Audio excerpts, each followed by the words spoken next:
My name is Rowan Ashford, and 3 weeks ago I buried my only daughter. Her name was Rosie. She was 8 years old. She loved space documentaries, drawing rocket ships, and believed every pain could be softened by glitter stickers and banana pancakes. The morning of her funeral, I sat alone in my car outside the service home. The dress I wore still smelled like leaves from the wake, and my hands wouldn't stop shaking. I stared at the last message from my sister, a single word: okay, not I'm sorry, not I'll be there, just okay. Later that day I found out why my mother and my sister had moved forward with Celeste's housewarming party, the one she couldn't reschedule, the one that was apparently planned for weeks. They called Rosie's funeral a goodbye to a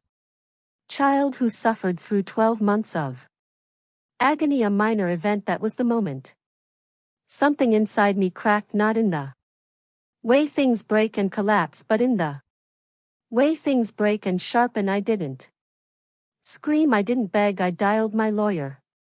This story isn't about grief, not really. It's about what comes after, when the people you trusted the most choose celebration over your child's death. You learn exactly what kind of woman you are. And me, I learned I am not the woman who lets that go. I sat in my car for 40 minutes before I had the strength to open the door. The funeral home loomed in front of me, all dark wood and hushed windows, like it was built to swallow grief whole and leave nothing but silence behind. I wasn't avoiding going inside. Rosie was already there, inside that building, inside a casket no child should ever be in. I just needed to feel something solid before I had to let go. Again the phone buzzed in my lap. It was still open to the last text I had sent. My family: Rosie passed, funeral is Friday at 10 o'clock. Celeste, my sister, had replied with one word: okay, not I'm sorry, not I'll be there, just that okay. I hadn't heard from my mother at all until now. Her name lit up the screen like a curse. I didn't have the energy to hold the phone to my ear, so I hit speaker. Rowan, she said brightly, as though we were about to discuss brunch. I'm here, I said, my voice barely qualified as sound. There was a pause, and then about the funeral I knew instantly. It was like being dunked in ice. We can't make it, she said. We promised Celeste we'd help with the housewarming. It's been on the calendar 4 weeks. I stared out the windshield through a blur of tears I didn't even realize had returned. Her housewarming, I repeated. It's her first home, Mom continued. You know how important that is to her, more important than Rosie's funeral. Don't be dramatic, she snapped, voice shifting from performative grief to condescension in a breath. You've had time to prepare. Rosa's been sick for a year. It's not like this was a surprise. I didn't answer her. I hung up. And then I called Celeste. She picked up after 2 rings, sounding annoyed. What is it? You're throwing a party on the day of my daughter's funeral. The date was set weeks ago, Rowan, she said flatly. She's already gone. She doesn't care what day she's buried. I'm alive, and I need to celebrate moving on. I felt the phone slip in my hand, my fingers suddenly foreign and numb. Rosie used to say the house Celeste was moving into, Grandma's old place, was her favorite. She loved the pink tile in the kitchen and the creaky steps that sounded like laughter if you stepped just right. She once said, if a house can make someone happy, maybe it should stay in the family. Now that house would host strangers drinking wine while my daughter's casket lowered into the earth. I didn't answer Celeste. There was no language in existence that could meet her where she had chosen to Stand inside the funeral home. The director greeted me gently, his eyes scanned the space behind me as if expecting someone to follow. There was no one, not a single family member came. The seats reserved for them stayed empty. The photos of Rosie lining the hallway, her and her superhero Halloween costume, her blowing out candles on her last birthday, felt like artifacts in a museum. Nobody cared to visit at the grave site. I stood alone. The wind was sharp. I said goodbye with no hand to hold, not even my mother's. Later that night, when the room was finally still, I sat on Rosie's bed, surrounded by the drawings she'd made for her nurses. Her favorite rock collection lined the windowsill. In that silence, I realized something. I was not just mourning my daughter, I was mourning the illusion of family. They weren't just absent. They had made a choice, and I was about to make mine. I didn't sleep that night. Instead, I reread every message from my mother and Celeste, like picking at a scab just to feel the sting. At 6:03 a.m. I made the first call that mattered. Mr. Carroll had been my grandmother's attorney for over 3 decades. He answered on the third ring, his voice growly and polite, the kind of tone reserved for widows and bad news. I need to confirm something, I said, skipping pleasantries. The house Celeste lives in, my grandmother's house, is it legally hers? There was a pause. Paper shuffled. Then his voice returned, clear and firm. No, the deed is still in your name, Miss Ashford. We never completed the transfer. I have it right here. I stared at the ceiling, blinking against the harsh morning light. That can't be right, I said. I gave her the keys last year. Giving keys is not the same as giving property, he said gently. You told me to put the paperwork on hold until things settled. With Rosie's diagnosis, it came back in fragments the week after Grandma's funeral. My mother and Wayne sitting at my kitchen table, tea gone cold, their words soft and manipulative. Celeste needs a fresh start, Mom had said, swirling her spoon with nervous energy. She has nothing. You already have your own place, Wayne added. I was too hollow to argue, too overwhelmed by hospital schedules and fear and medical terms I still couldn't pronounce. Fine, I'd said, she can have it. We'll do the paperwork later. Later never came. Now I sat across from Mr. Carroll, still dressed in black, my eyes raw, my fingers curled around the edge of his desk. 4 hours ago I'd buried my child. Now I was unearthing something else entirely. There's something else, he said. You asked me last year to keep financial records for tax purposes. I pulled them. He slid a folder toward me. My name was on the tab. I opened it slowly. The first page was a bank statement, then another 5 years of them organized by month each.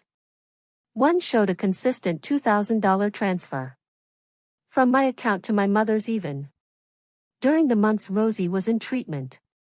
Even when I was selling first editions to cover co-pays, even the month I maxed out my credit card to pay for anti-nausea meds, my stomach lurched. A separate page was clipped to the back. A car loan, my mother's name. $42,000, dated 1 month after Rosa's diagnosis. A Mercedes. I sat back, air gone from the room. My phone buzzed. It was a text from my mother. Need extra this month. Insurance went up. How's Rosie? I didn't respond. Instead, I opened Instagram. At the top of my feed, a photo posted just 2 hours earlier. My mother and Celeste, champagne glasses raised in my grandmother's kitchen. The caption read, New beginnings, blessed new house. #gratitude, #family first. In the background, the antique mirror reflected their grinning faces. Mirror once belonging to the woman who raised me, who had intended that house as my daughter's second home. That was the final fracture. Not just their absence, not just their selfishness, but the smile behind it. This wasn't forgetfulness, it wasn't bad timing, it was cruelty planned, packaged, and shared with hashtags. I looked at Mr. Carroll. What would it take? I asked, voice like steel, to get them out. He didn't blink. I'll prepare the documents. And just like that, the part of me that used to flinch, used to rationalize, used to hope died alongside my daughter. What remained would not be ignored. I gave myself until sundown, until the sky turned the same lavender as Rosie's favorite sweater. I let myself fall apart. One last time I held her last drawing, half finished, colored outside the lines, and let the ache settle like fog in my chest. Then I stood up and called Mr. Carroll. He had already started the eviction paperwork. The next call was to Null. We hadn't talked since the funeral.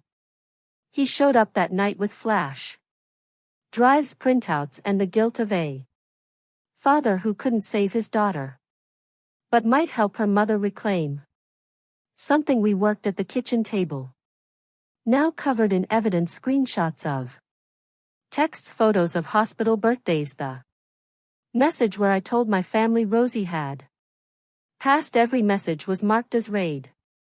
Celeste had replied, "Okay." Noel slid an email toward me from your landlord. He said my mother had called him, claimed I was mentally unstable, and asked him to send my rent payments to her directly.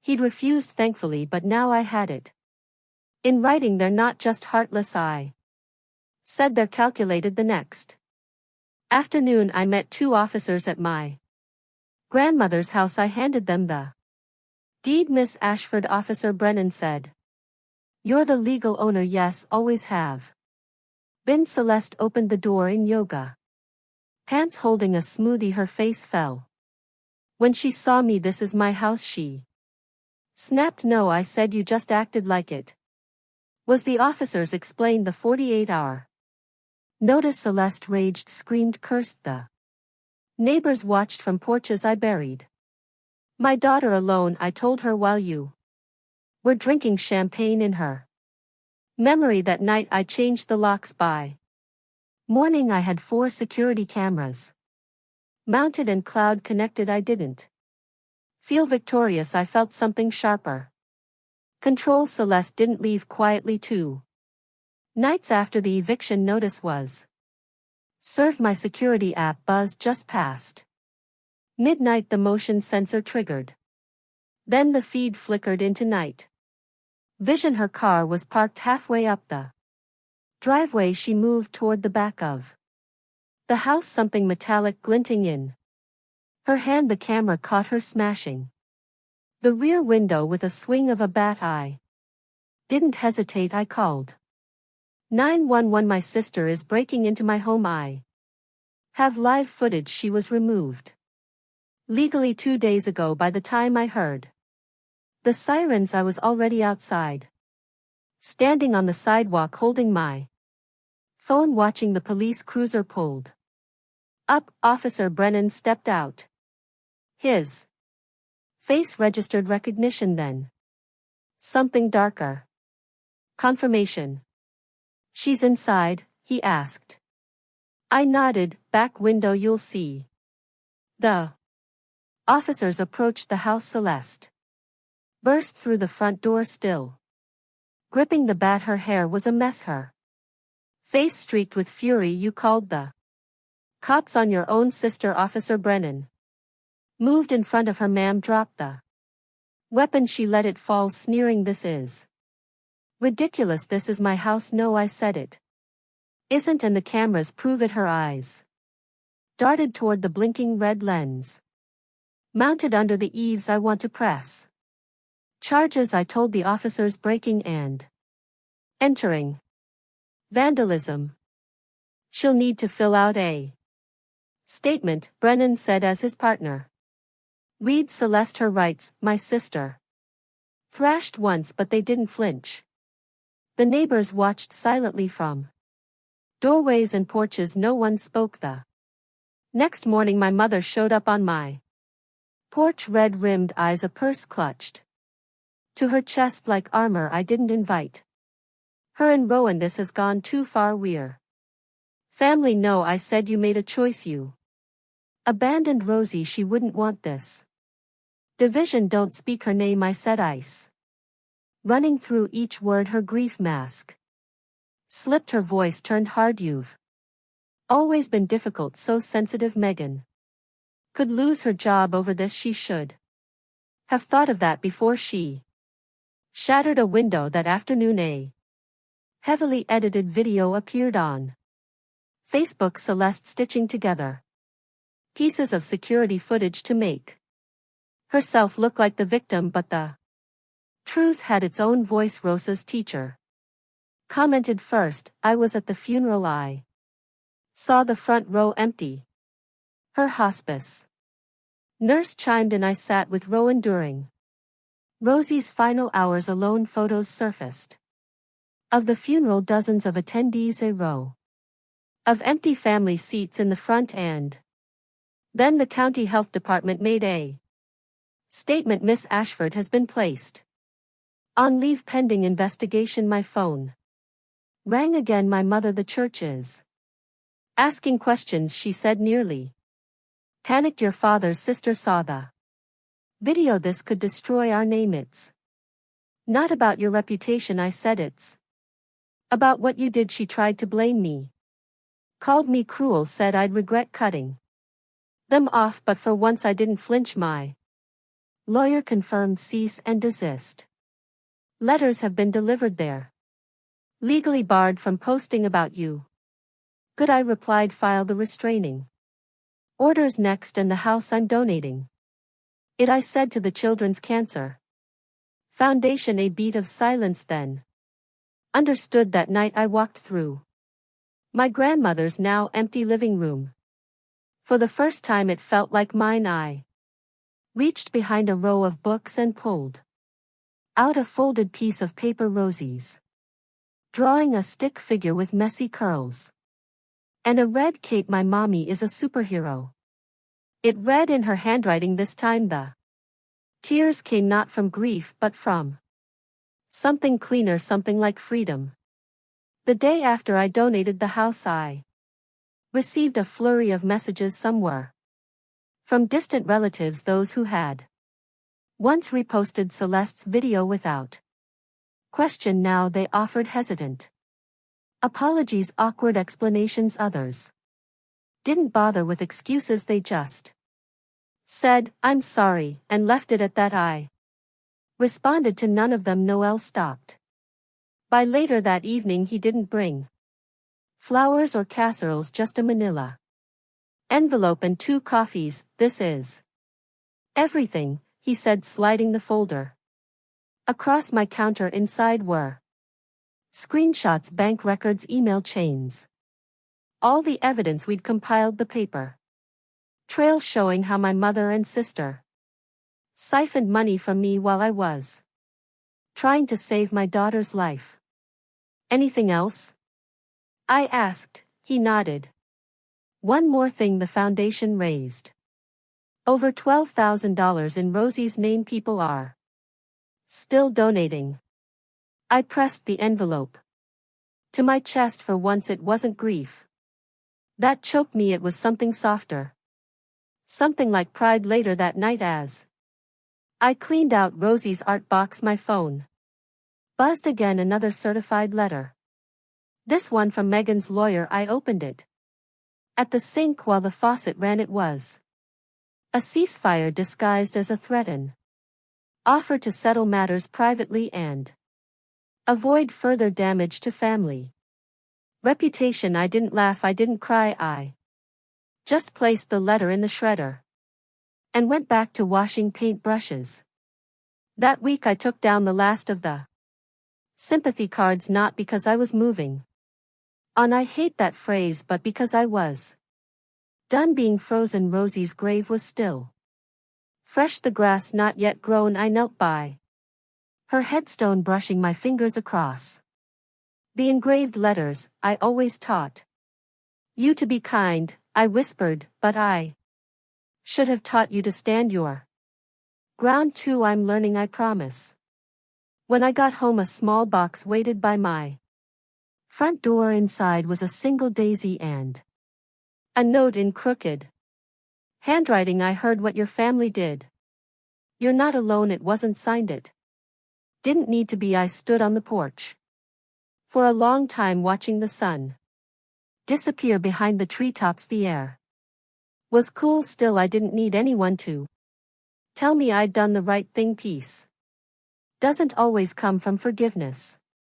Sometimes it comes from walking away with both hands empty and still feeling whole. The butter yellow paint in my new hallway caught the morning light. Rosie's drawings lined the walls. Rockets, capes, planets, flowers, all framed in simple wooden borders. I touched each one as I passed, a quiet ritual no one asked about.